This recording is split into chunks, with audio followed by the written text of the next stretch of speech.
Thank you very much. I'm a shrimp, so I like to stand up. And Ron Stagg has given an excellent overview of who Egerton Ryerson was. And I'm going to focus now on the accusation of his being responsible, and according to that dreadful plaque still up, for the design and implementation of the residential school system, which he had nothing to do with either. Now, if I wanted to hang somebody for doing something very wrong, I'd like to quote them. I'd like to find where they talked about it, right? And if you look for where Ryerson advocated residential schools, you can't find it, literally. There were 3 biographies. There is simply no link. He never used the words. And you can see there are 3 biographies of him, and they've got indexes. Residential schools are not in the index. There is a 2-volume Life and Letters, which was done in 1937, 1947 in his honor. Again, you can look at it. The words residential school do not appear. Then there is The Story of My Life, which was his own memoir published posthumously, and it's machine searchable. It's a really wonderful document, very long, more than 600 pages, but you can see it on Project Gutenberg. You can search residential schools. You won't find it. It's simply not there. Next one, please. No link there.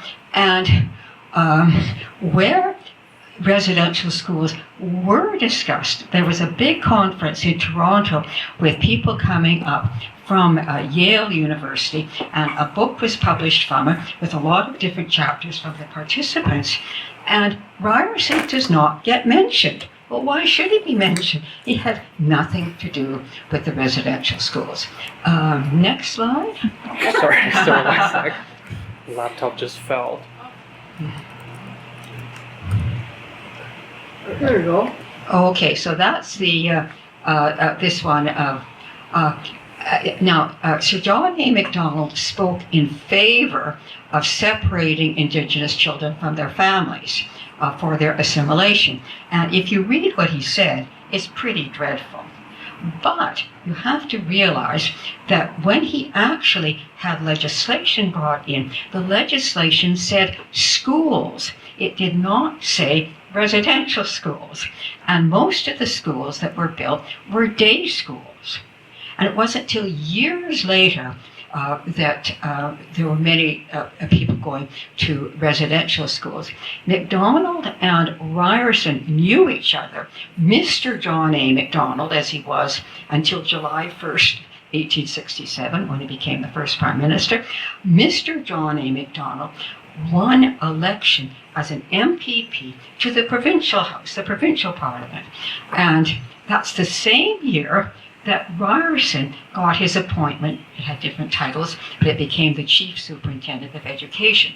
His successor was called the Deputy Minister of Education. But how can you be the Deputy Minister if there's no minister? Because at that time, there simply was no school system. If parents wanted to send their children to school, all schools were fee-paying, they were pretty lousy, there was no teacher training. Those are the things that Ryerson changed.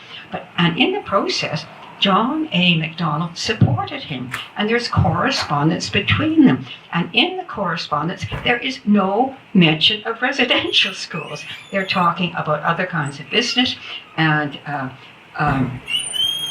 McDonald was he was an MPP for many years, and is variously deputy premier and a cabinet minister. So again, if you want to look at these connections, you can look at them, but they are simply not there.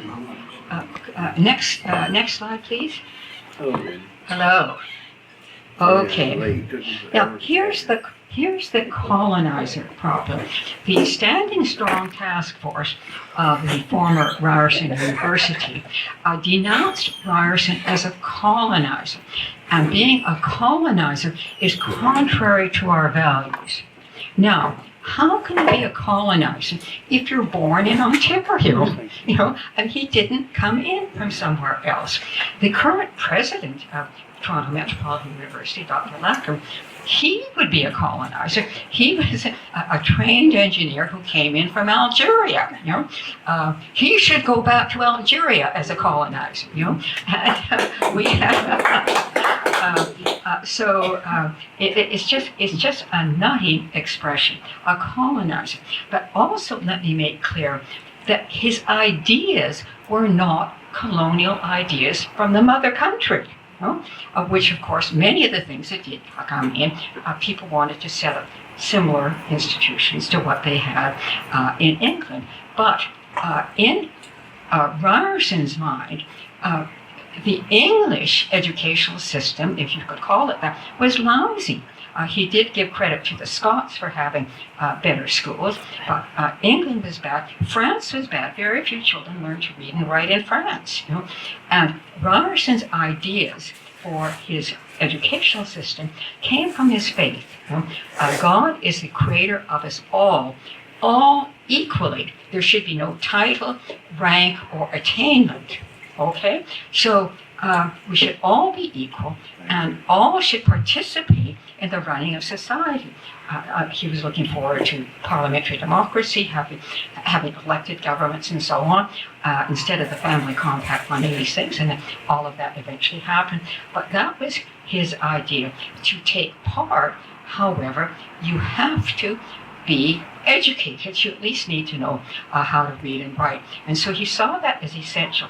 And that was Ryerson's great contribution. It's hard for people nowadays to realize how revolutionary that was when very few children went to school at all. He set up a system, and eventually, I think it was by 1871, it actually became compulsory. Parents had to have their children go to school. You couldn't have done that at the beginning because you needed to build a lot of schools.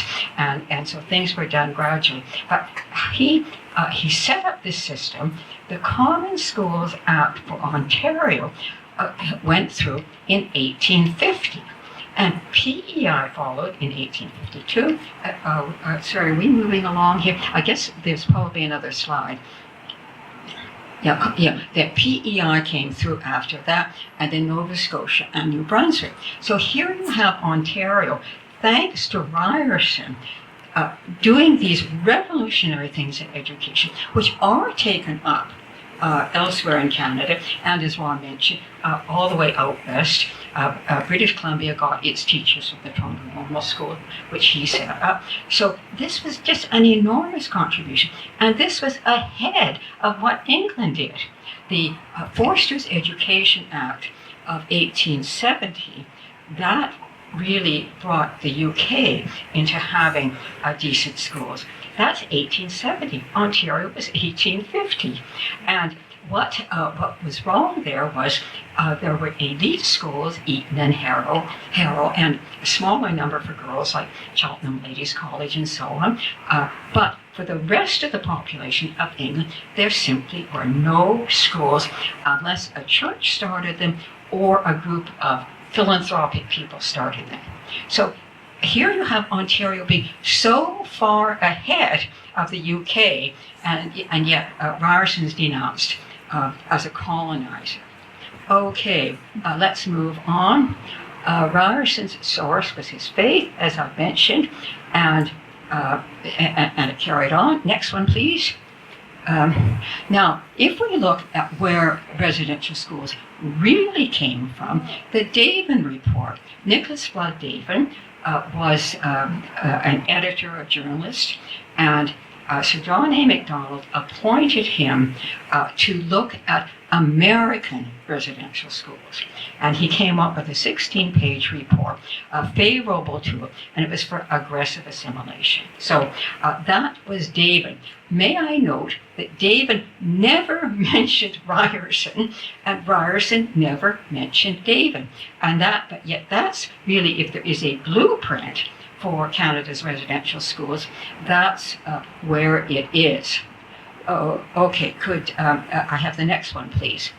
And there were civil servants who were terrible scoundrels, really appalling to Indigenous people. Duncan Campbell Scott was a distinguished Fellow of the Royal Society of Canada and its president, a distinguished poet, yet he was very complacent about disease and deaths at residential schools, which were really enormous because, of course, their lack of immunity and so on. They were very high.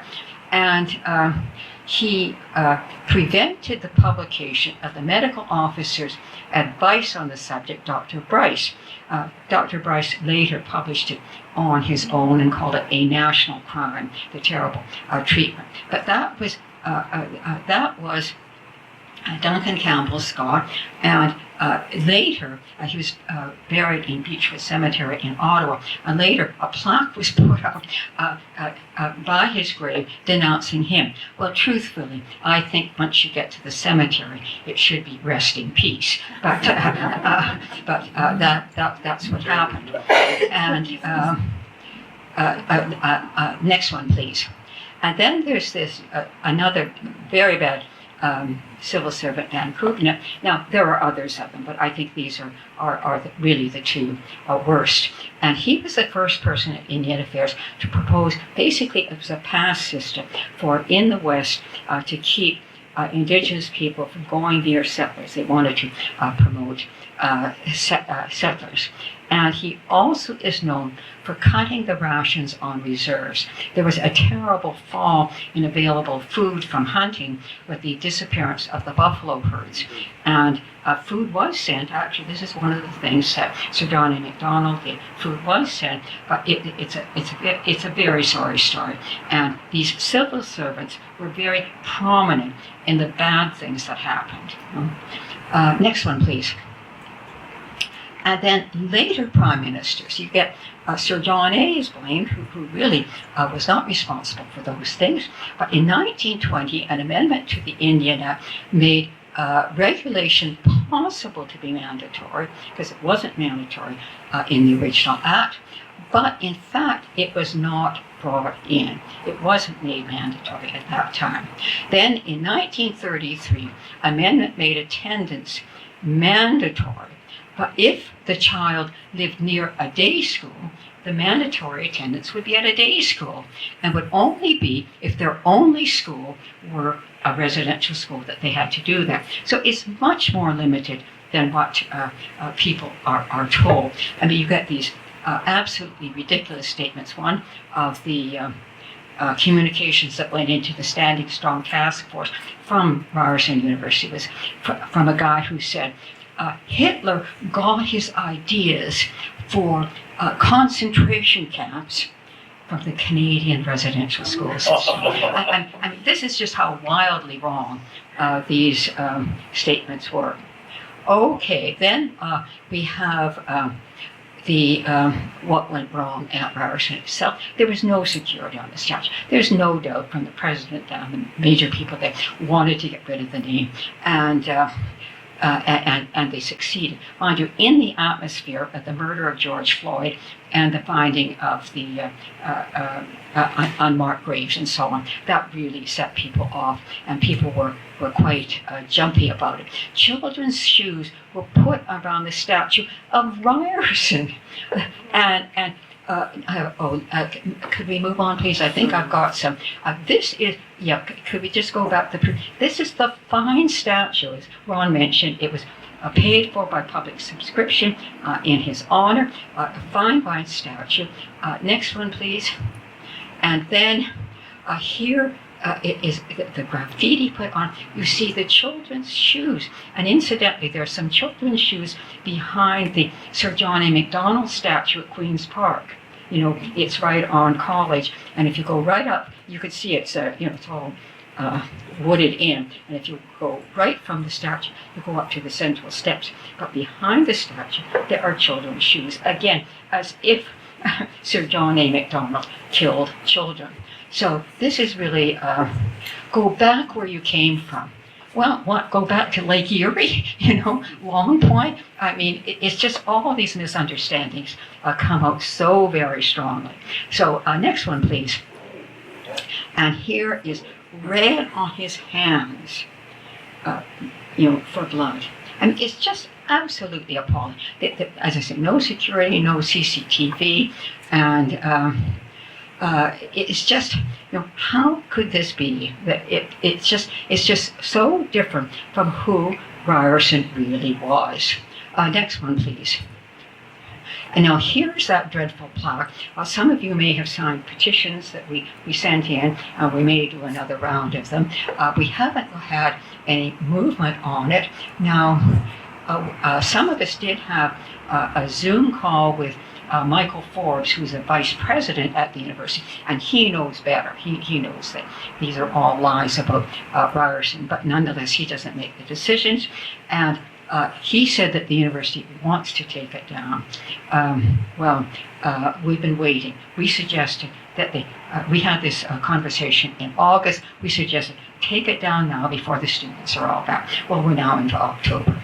Okay, next one, please. This is what it actually says. And you can see how wrong it was. As chief superintendent of education, Ryerson's recommendations were instrumental in the design and implementation, whereas in fact he had nothing to do with either the design nor the implementation. And then it says in 2015, the Truth and Reconciliation Commission reported that children in the schools were subjected to unthinkable abuse. And that's true. I mean, it's just appalling, the cruelty that went on. If you read the report, it's really sickening to just how children could be treated so bad. That is true. But the Truth and Reconciliation Commission never linked any of that to Ryerson, nor should they have. But they didn't.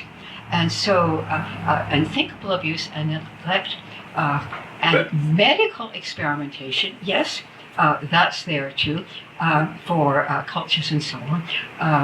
The aim of the residential school system was cultural genocide. Correct, that was the aim in the sense of people losing their language and so on. But none of this was Ryerson's work. It's simply wrong. Next slide, please. So, misleading wording on the plaque, the neglect and so on, and Ryerson supported the voluntary bilingual schools that Indigenous parents and leaders wanted. Totally different. The TRC did say cultural genocide, but again, not linking it. Next one, please.